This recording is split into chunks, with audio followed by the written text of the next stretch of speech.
예수님은 한밤중에 겟세마네 동산에서 기도하시다가 잡히셔서 이른 새벽에 산헤드린 공회에서 신문을 받으시고 아침 일찍 빌라도에게 재판을 받고 사형 선고를 받으셨습니다. 예수님의 사형은 재심도 없이 당일 오전에 서둘러 집행됩니다. 예수님은 오전 9시에 십자가에 달리셨습니다. 정오가 되자 해가 빛을 잃고 온 땅에 어둠이 뒤덮이더니 오후 3시까지 계속됐습니다. 오후 3시가 되자 예수님이 크게 절규하셨습니다. 엘리 엘리 라마 사박다니. 이를 번역하면 나의 하나님 어찌하여 나를 버리셨나이까 하는 뜻입니다. 예수님께서 크게 소리 지르시고 숨지셨습니다. 그러자 성소와 지성소사를 맡고 있던 휘장이 위에서부터 쫙 찢어져 불이 됐습니다. 예수님께서 이렇게 숨지시는 것을 보고 예수님 앞에서 예수님을 지키고 있던 백부장은 이렇게 고백했습니다. 이 사람은 진실로 하나님의 아들이었도다. 그 자리에 12제자는 다 도망가고 없었습니다.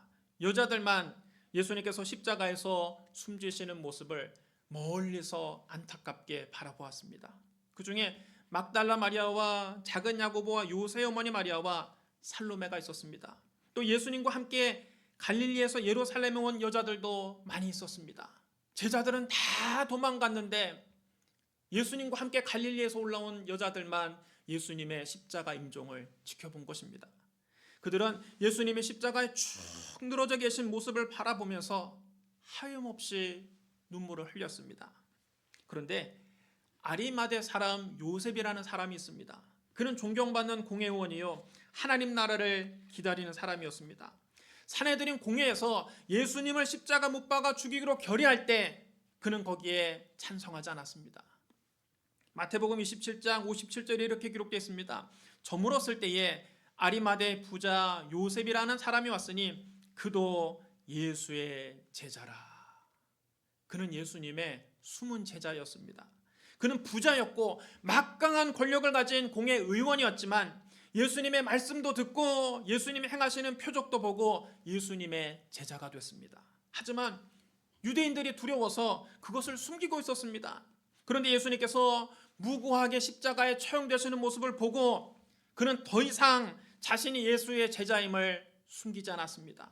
아리마대 사람 요셉은 당돌이 빌라도를 찾아가서 예수님의 시신을 달라고 요구했습니다.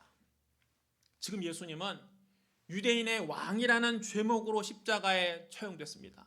예수님의 십자가에는 죄패가 붙었는데 거기에 유대인의 왕이라고 기록됐습니다. 다시 말하면 로마 황제에 대한 반역죄로 십자가에 처형을 받은 겁니다. 엄연히 로마 황제가 있는데 로마 황제와 상관없이 유대인의 왕이 났다고 해서 사형받은 겁니다.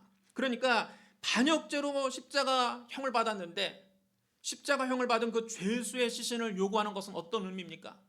자기도 그와 한패라는 뜻입니다. 12제자는 예수님과 한패로 몰릴까봐 그것이 무서워 다 예수님을 버리고 도망간 겁니다. 대제사장의 집에서 베드로는 사람들이 너도 갈릴리 사람이니 참으로 그 도당이니라 할 때 예수님을 저주하며 맹사면서까지 모른다고 부인했습니다. 나는 너희가 말하는 이 사람을 알지 못하노라. 베드로는 예수님과 한패임을 한사코 부인했습니다. 지금 예수님의 제자라고 밝히는 것은 그만큼 위험한 일입니다. 그런데 이 위험한 상황에 전혀 예상치 못한 의외의 인물이 나타나서 예수님의 시신을 수습하겠다는 것입니다. 아리마대 사람 요셉은 경제적으로는 부자였고 사회적으로는 존경받는 공회의원이었지만 자기 모든 것을 잃어버릴 각오를 하고 빌라도에게 예수님의 시신을 달라고 요구했습니다. 그는 가장 어려운 때 가장 힘든 결정을 내렸습니다. 사람은 위기의 순간에 그 진면목에 드러납니다. 믿음이 있는가 없는가 평소에는 알 수가 없습니다. 위기의 순간에 그것이 분명하게 드러나는 것입니다. 12제자는 예수님이 귀신을 쫓아내시고 병든 자들을 고치시고 떡 5개와 물고기 2마리로 5,000명을 배불리 먹이시고 군중들에게 환호를 받으실 때에는 신나게 예수님을 따라다녔습니다. 하지만 예수님이 잡히셔서 공회에서 신문을 받으시고 빌라도에게 사형 선고를 받으시고 십자가에 처형되시자 모두 다 예수님을 버리고 자기 살겠다고 도망갔습니다. 그런데 아리마대 사람 요셉은 평소에는 조용히 숨어 있었지만 예수님께서 십자가에 돌아가셨을 때는 용감하게 나서서 주님의 시신을 수습했습니다. 그는 예수님의 십자가를 가만히 바라보면서 그 십자가의 의미를 제대로 깨달은 겁니다. 나 같은 죄인을 위해서 아무 흠도 없는 예수님이 저렇게 참혹한 고난을 받으시는구나. 영원히 죽을 수밖에 없는 나를 살리기 위해서 예수님의 십자가에서 나 대신 피 흘려 죽으셨구나. 이것이 깨달아지자 이제 주 예수보다 더 귀한 것이 없었습니다. 이 세상 부귀와 주님을 바꿀 수 없었습니다. 이 세상 명예와 주님을 바꿀 수 없었습니다. 이 세상 행복과 주님을 바꿀 수 없었습니다. 그는 주님을 따르기 위해 이전에 즐기던 모든 것을 버렸습니다. 세상 즐거움을 다 버리고 세상 자랑을 다 버렸습니다. 박해와 핍박이 몰려와도 주님을 사랑하는 그의 마음을 빼앗을 수 없었습니다. 그래서 자기 목숨을 버릴 각오를 하고 이전에 자기가 누리던 모든 것을 잃을 각오를 하고 주님의 시신을 수습하겠다고 나선 겁니다. 1절에 예수님은 말씀하셨습니다.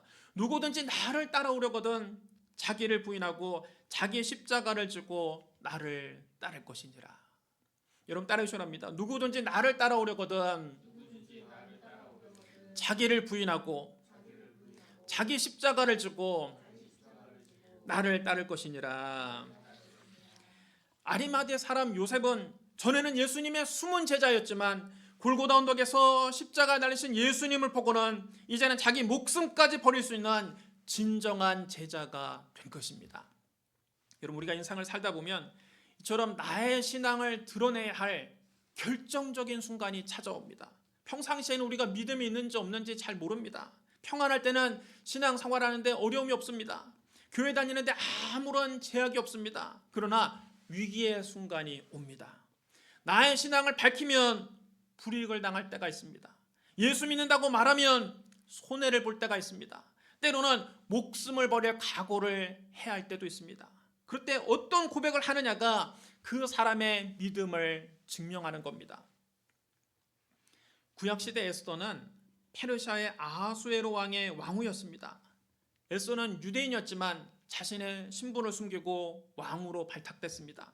그런데 당시 총리 대신이고 왕의 총애를 받던 대신 중에 하만은 아말렉의 후에 아각 사람이었습니다.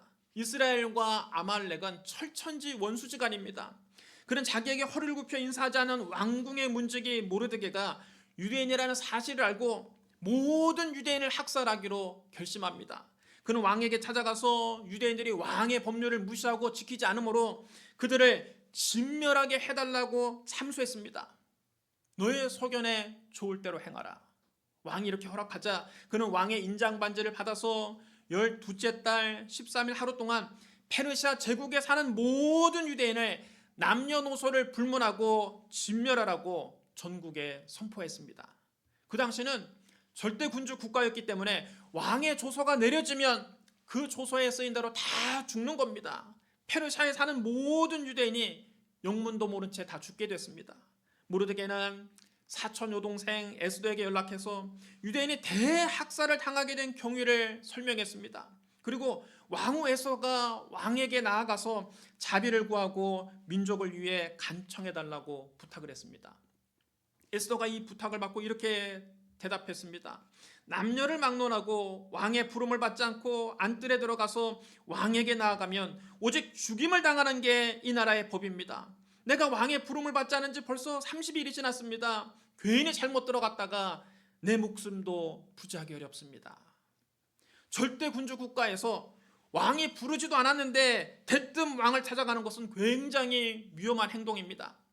다행히 왕이 귀를 내밀어서 만남을 윤호해주면 그는 살 수 있지만 왕이 귀를 내밀지 않으면 그 사람은 죽는 겁니다. 에스더의 말을 듣고 모르드게가 이렇게 말했습니다. 너는 왕궁에 있으니 모든 유다인 중에 홀로 목숨을 건지리라 생각하지 말라. 이때 네가 만일 잠잠하여 말이 없으면 유다인은 다른 데로 말미암아 노임과 구원을 얻으려니와 너와 네 아버지 집은 멸망하리라. 네가 왕후의 자리를 얻은 것이 이때를 위함이 아닌지 누가 알겠느냐. 여러분 따르시기 바랍니다. 이때를 위함이 아닌지 누가 알겠느냐. 하나님께서 유대인 처녀 에스더를 페르시아 제국의 왕으로 세우신 것은 에스더 혼자 잘 먹고 잘 살라고 그렇게 하신 것이 아닙니다. 하나님께서 에스더를 왕으로 높이신 데는 분명한 목적이 있습니다. 하나님은 유대인들에게 이런 위기가 닥칠 줄 미리 아시고 에스더를 페르시아의 왕후가 되게 하셔서 유대인들을 구원하도록 미리 준비하신 겁니다. 만약 에스더가 자기 민족에 당한 위기를 모른 척한다면 하나님은 에스더 말고 다른 사람을 통해서도 얼마든지 유대인들을 구원하실 수 있다는 말입니다. 에스더가 이 말을 듣고 밤낮 3일을 금식하고 죽으면 죽으리라는 각오로 왕에게 나아가서 자신이 유대임을 비로소 밝히고 결국 자기 민족을 구할 수 있었습니다. 여러분, 지금 부자로 살고 있습니까? 부유하게 살고 있습니까? 여유롭게 살고 있습니까? 지금 높은 자리에 앉아 있습니까? 영향력 있는 자리에 있습니까? 여러분이 왜 그 자리에 있는 줄 아십니까? 하나님 나라를 위해서 일하라고 하나님이 그 자리를 주신 겁니다. 이웃을 돌보라고 그 자리를 주신 겁니다. 하나님께서 우리에게 복을 주시는 데는 분명한 목적이 있습니다. 주님을 잘 섬기고 이웃들을 잘 돌보라고 하나님이 여러분에게 재물도 주셨고 지위도 주셨고 영향력도 주신 겁니다. 하나님께서 여러분에게 복을 주신 이유를 분명히 알고 하나님이 주신 영향력을 바르게 사용하는 저와 여러분 되시기를 주님의 이름으로 축원합니다. 이처럼 살면서 나의 신앙을 분명히 드러내야 할 결정적인 순간이 찾아옵니다. 그때 희생을 각오하고 손해를 각오하고 죽음을 각오하고 신앙을 당당히 밝혀야 진정한 신앙인입니다. 아리마대 사람 요셉은 부자였고 영향력 있는 공회 의원이었지만 그는 위기의 순간에 자기의 신앙을 당당하게 드러냈습니다. 당돌이 빌라도를 찾아갔습니다. 여러분도 아리마대 사람 요셉처럼 위기의 순간에 더 빛나는 신앙인이 되시기를 주님의 이름으로 축원합니다. 아리마대 사람 요셉이 빌라도에게 와서 당돌이 예수님의 시신을 달라고 하자 빌라도는 예수께서 벌써 죽었을까 의아했습니다. 그래서 예수님을 지키던 백부장을 불러서 그가 죽은 지 오래냐 물어보았습니다. 빌라도는 예수님의 사망을 백부장에게 확인하고 난 다음에 요셉에게 예수님의 시신을 가져가라고 했습니다. 아리마대 사람 요셉은 예수님의 시신을 십자가에 내려서 깨끗한 세마포로 정성껏 싸고 아직 사람을 장사한 일이 없는 바위에 판 새 무덤에 예수님의 시신을 모셨습니다. 이로써 구약 성경의 예언이 그대로 성취된 것입니다. 이사야 53장 9절에 이렇게 기록되어 있습니다. 그는 강포를 행하지 아니하였고 그의 입에 거짓이 없었으나 그의 무덤이 악인들과 함께 있었으며 그가 죽은 후에 부자와 함께 있었도다. 여러분 따르셔야 합니다. 그가 죽은 후에 부자와 함께 있었도다. 예수님은 공생의 사역을 하시는 동안 머리 둘 곳조차 없이 가난한 삶을 사셨는데 놀랍게도 그의 시신은 부자의 무덤에 장사될 것이 성경에 이미 예언되어 있는 것입니다. 예수님의 생애는 모두 다 구약 성경에 예언되어 있습니다. 예수님께서 처녀의 몸에 성령으로 잉태되어 태어나실 것도 구약 성경에 예언되어 있습니다. 이사야 7장 14절입니다. 보라 처녀가 잉태하여 아들을 낳을 것이요 그 이름을 임마누엘이라 하리라. 예수님이 새끼 나귀를 타고 예루살렘 성에 입성하실 것도 구약 성경에 예언되어 있습니다. 스가랴 9장 9절입니다. 시온에 따라 크게 기뻐할지어다 예루살렘에 따라 즐거이 부를지어다 보라 네 왕이 너에게 임하시나니 그는 공의로우시며 구원을 베푸시며 겸손하여서 나귀를 타시나니 나귀의 작은 것 곧 나귀 새끼니라. 예수님께서 가룟 유다에게 배신당할 것도 구약 성경에 이미 예언되어 있습니다. 시편 41편 9절입니다. 내가 신뢰하여 내 떡을 나눠 먹던 나의 가까운 친구도 나를 대적하여 그의 발꿈치를 들었나이다. 예수님께서 은 30에 팔릴 것도 구약 성경에 예언되어 있습니다. 스가랴 11장 12절입니다. 내가 그들에게 이르되 너희가 좋게 여기거든 내 품삯을 내게 주고 그렇지 아니하거든 그만두라. 그들이 곧 은 30개를 달아서 내 품삯을 삼은지라. 은 30은 당시 노예 한 사람의 몸값입니다. 예수님은 당신의 가장 가까운 제자에게 배신당해 노예의 몸값에 팔린 겁니다. 예수님께서 범죄자 취급을 받으며 두 행악자와 함께 십자가에 달리실 것도 구약 성경에 이미 예언되어 있습니다. 이사야 53장 12절입니다. 이는 그가 자기 영혼을 버려 사망에 이르가며 범죄자 중 하나로 헤아림을 받았음이니라. 예수님은 아무 죄가 없으신데 범죄자 중 하나로 헤아림을 받고 골고다에서 두 흉악범과 함께 십자가에 못 박히셨습니다. 예수님께서 우리의 죄와 허물 때문에 대못에 찔리고 그 몸이 상하시고 우리의 병을 고치기 위해 채찍에 맞으실 것도 구약 성경에 예언되어 있습니다. 이사야 53장 5절입니다. 그가 찔림은 우리의 허물 때문이요 그가 상함은 우리의 죄악 때문이라. 그가 징계를 받음으로 우리는 평화를 누리고 그가 채찍에 맞음으로 우리는 나음을 받았도다. 십자가에 달리신 예수님을 유대인들도 비웃고 로마 군인들도 조롱하지만 예수님께서 입을 다무시고 잠잠하실 것도 구약 성경에 예언되어 있습니다. 이사야 53장 7절입니다. 그가 곤욕을 당하여 괴로울 때도 그의 입을 열지 아니하였으며 마치 도산으로 끌려가는 어린 양과 털 깎는 자 앞에서 잠잠한 양같이 그의 입을 열지 아니하였도다. 예수님은 너무 억울하게 십자가에 달리셨지만 그 모든 고통 속에서도 잠잠하고 그 입을 열지 않을 것이 구약 성경에 이미 예언되어 있는 것입니다. 예수님께서 죽으신 후에 부자의 무덤에 장사되실 것도 아까 말씀드린 것처럼 이미 구약 성경에 예언되어 있습니다. 그의 무덤이 악인들과 함께 있었으며 그가 죽은 후에 부자와 함께 있었도다. 그럼 여러분, 예수님이 바로 구약 성경에 약속된 메시아입니다. 구약 성경은 메시아에 대한 약속이고 예수 그리스도는 그 약속에 대한 성취입니다. 하나님은 예수 그리스도를 통해 우리를 구원하기로 계획하셨고 예수님은 십자가를 통해 하나님의 구원 계획을 성취하셨습니다. 따라서 우리의 구원자는 오직 예수 그리스도뿐입니다. 성경은 단언합니다. 다른 이로서는 구원을 받을 수 없나니 천하 사람 중에 구원을 받을 만한 다른 이름을 우리에게 주신 일이 없습니다. 여러분 따르시오랍니다. 다른 이로서는 구원을 받을 수 없나니 다른 이로서는 구원을 받을 수 없습니다. 예수 그리스도 외에 다른 구원자는 없습니다. 우리를 대신해서 십자가에서 죽으시고 우리를 위해 부활하신 예수 그리스도를 여러분의 구주로 모셔드리기를 주님의 이름으로 축원합니다.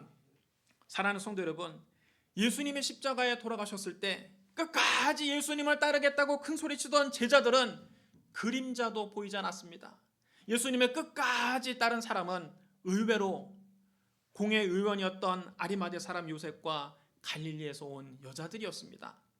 그리스도를 끝까지 따르는 데 필요한 것은 변덕스러운 호기가 아니라 예수님을 향한 진실한 사랑입니다. 날 사랑하사 날 구원하시려고 저 십자가에 고난당하신 주 예수님을 이전보다 더욱 사랑하는 저와 여러분 되시기를 주님의 이름으로 축원합니다.